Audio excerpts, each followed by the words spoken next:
Предварительные итоги пожароопасного сезона 2021 года рассмотрены на заседании комиссии по предупреждению и ликвидации чрезвычайных ситуаций и обеспечению пожарной безопасности Республики Саха-Якутия под председательством главы региона Айсена Николаева. Пожароопасный период этого года стал для Якутии наиболее сложным, и хотя количество лесных пожаров уменьшилось, площадь, пройденная огнем, увеличилась. Если посмотреть всю площадь территории республики, то выгорело более 8 миллионов гектаров. В прошлом году было 6,3 миллионов гектаров. Да? И характер пожаров был таков, что все пожары были приближены к населенным пунктам. Пожары подошли, угрожали в этом году 63 населенным пунктам. Такого раньше никогда не было. И надо сказать, что вот если в прошлые годы у нас на тушении лесных пожаров участвовало порядка 3, 4, 5 тысяч человек от местного населения, в текущем году уже мы насчитали уже более 14 тысяч человек. Общими усилиями только мы все эти пожары ликвидировали, отстояли свои населенные пункты и объекты экономики. Большая благодарность штабу добровольческому. Мы бок о бок работали все эти месяцы. Наибольшее количество лесных пожаров наблюдалось в Усьмайском, Горном, Сунтарском, Нюрбинском, Кобяйском, Мирнинском и Тампонском районах. Во многих улусах республики лесные пожары десятки раз вызывали прямую угрозу населенным пунктам, но благодаря оперативной и слаженной работе всех задействованных сил и ответственных структур удалось удержать ситуацию под контролем, и кроме села Бескёль Горного района ни одного перехода огня на земли населенных пунктов допущено не было. Оперативный штаб республики работал в круглосуточном режиме под руководством Арсения Сергеевича и Дмитрия Дмитриевича Садовникова. Большое спасибо за поддержку в целом, да, оперативные решения, которые принимались по тушению лесных пожаров, переброски сил и средств других регионов, да, больше 870 человек у нас, парашютистов-десантников отработало других регионов и ФУБО лесохрана. Военные, силы МЧС с других регионов также. За пожароопасный период 2021 года на борьбу с огненной стихией привлекались 25 727 человек и 1397 единиц техники. Всем участникам тушения пожаров вручены и продолжают вручаться памятные знаки «Участник тушения лесных пожаров 2021», учрежденные главой республики.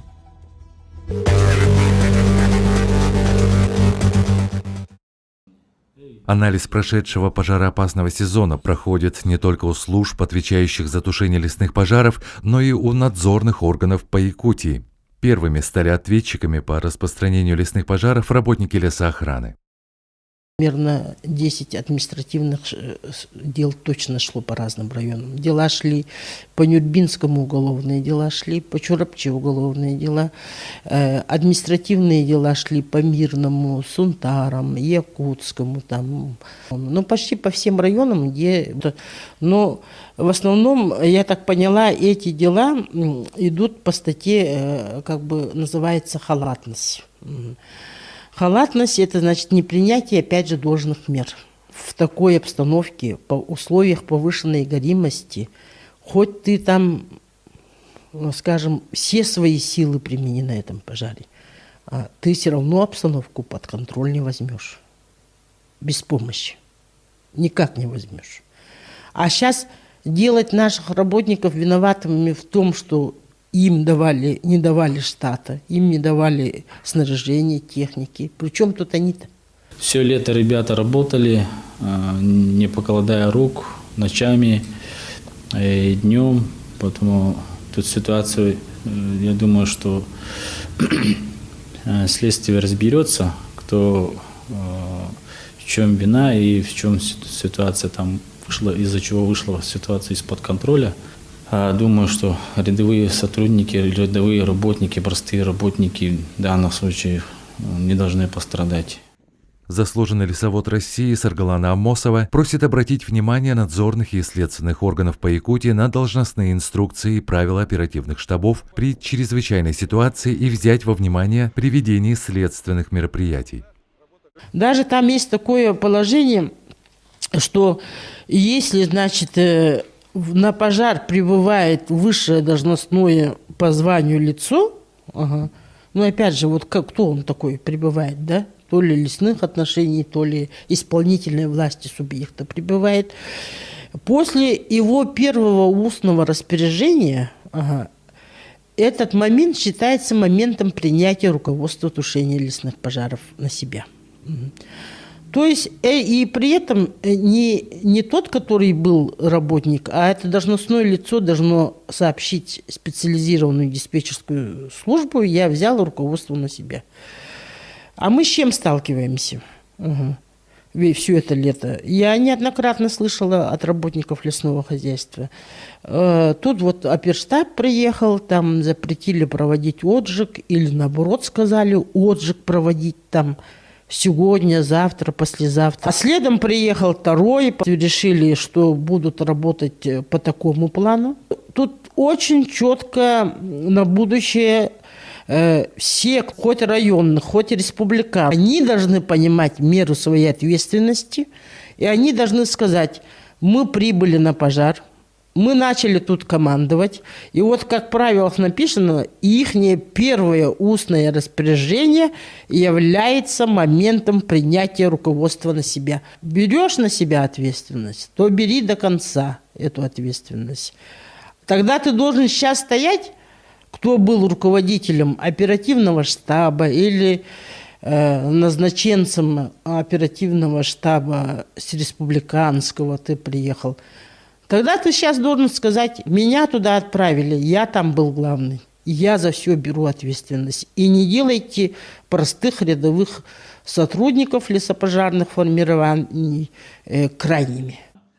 При зарплате 30 тысяч рублей работника лесоохраны административные штрафы начинаются от 20 тысяч и выше. При таком положении дел впереди есть угроза массового увольнения по собственному желанию. Уголовная и административная ответственность за распространение лесных пожаров несопоставима с заработной платой работника лесоохраны.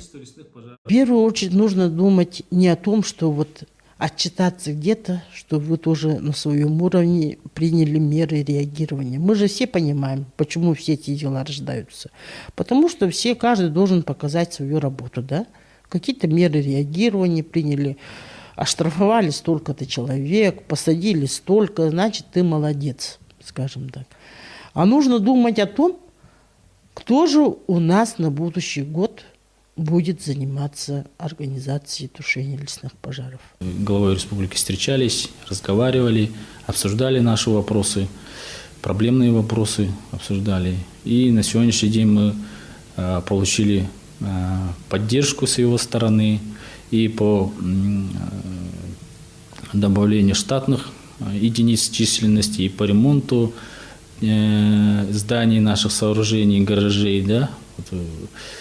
Сейчас на текущий год, чтобы будем отрабатывать, чтобы в следующем году у нас в бюджете республики эти средства были заложены.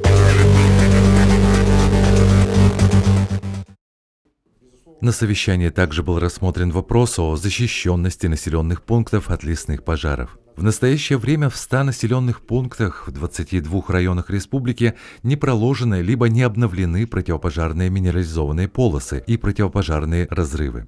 В связи с этим всем муниципальным образованиям поручено продолжить и завершить работу по прокладке противопожарных минерализованных полос и противопожарных разрывов.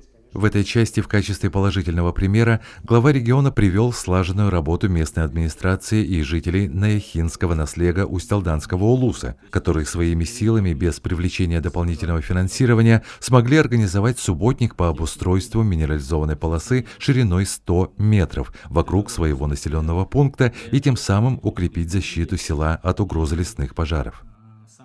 Как у нас говорят, сезон закончился, сезон начался. Мы как только завершаем сезон, начинаем уже подготовку следующему году. То есть ремонтируем технику, готовим на следующий сезон и консервируем для того, чтобы до пожароопасного сезона она была наготове. Сейчас ремонтируем также гаражи, навесы, для того, чтобы была крыша над головой для нашей техники. Вот. Ну и сейчас доканчиваем уже лесопожарные мероприятия текущего года, чтобы также на следующий год до пожароопасного сезона у нас была некая защищенность. Свой прогноз на будущий год дала заслуженный лесовод России Саргалана Амосова.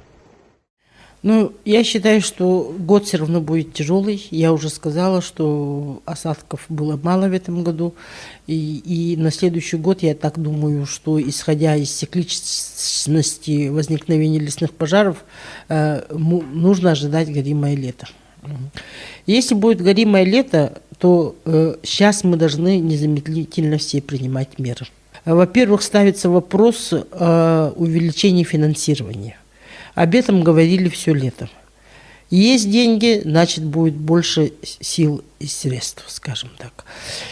Должны быть деньги как и на авиапатрулирование, наземное патрулирование, на борьбу с лесными пожарами, на приобретение техники, снаряжения, на увеличение численности. Именно лесное хозяйство, именно леса у нас занимают 255 миллионов гектаров республики, это 80% территории. Я считаю, что такое значимая отрасль, как лесное хозяйство, должно быть самостоятельной структурой, скажем так, чтобы не было между правительством и лесниками еще какого-то слоя руководящего, чтобы была доступность. Поэтому я считаю, что этот вопрос можно решить на республиканском уровне. И я за то, чтобы было образовано, чтобы было Министерство лесного хозяйства. Во благо лесов нашей Якутии сохранять традиции отрасли все мы будем. И будем, конечно, надеяться, что будет у нас в Якутии отдано должное внимание лесному хозяйству, работникам лесного хозяйства, нашим лесам. Прошедший пожароопасный сезон выявил много недостатков в организации тушения лесных пожаров. Глава Якутии Айсен Николаев призвал серьезно поработать над ошибками прошедшего сезона.